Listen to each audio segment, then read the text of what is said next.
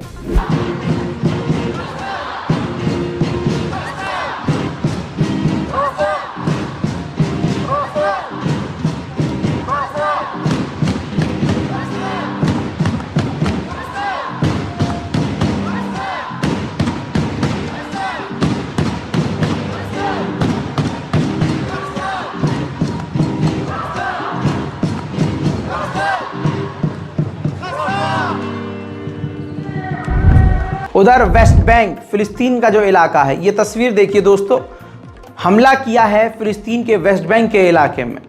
सोचिए ये गाज़ा नहीं है, ये तो फ़िलिस्तीन है जहाँ जंग भी नहीं चल रही है।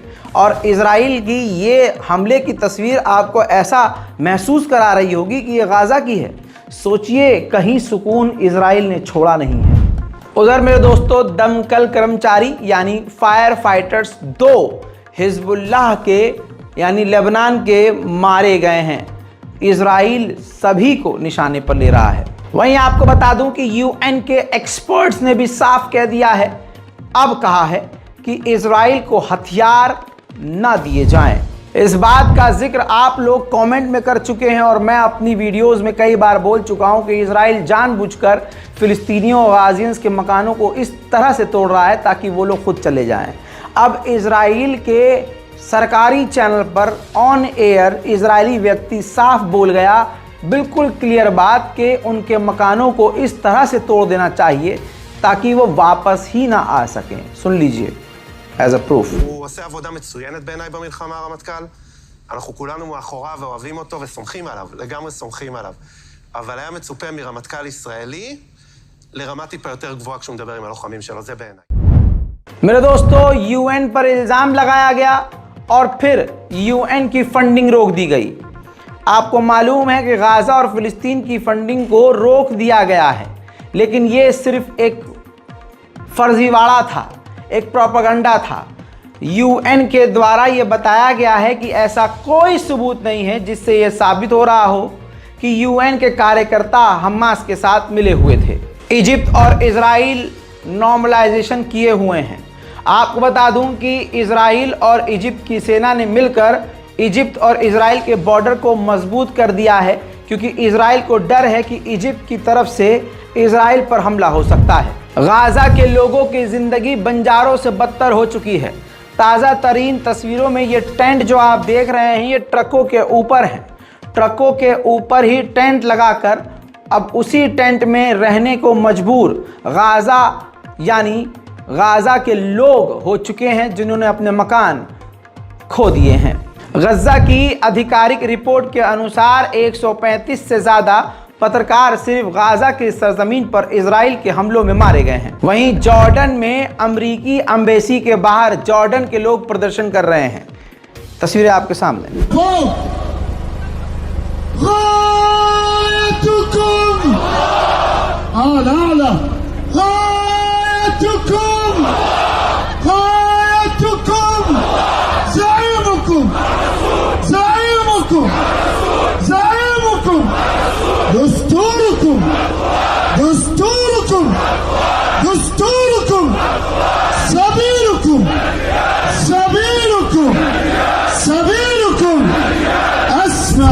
फिलहाल की इस रिपोर्ट में इतना ही। लौट रहा हूं थोड़ी देर बाद और भी बड़ी ताज़ा जानकारियों के साथ। तब तक के लिए जय हिंद।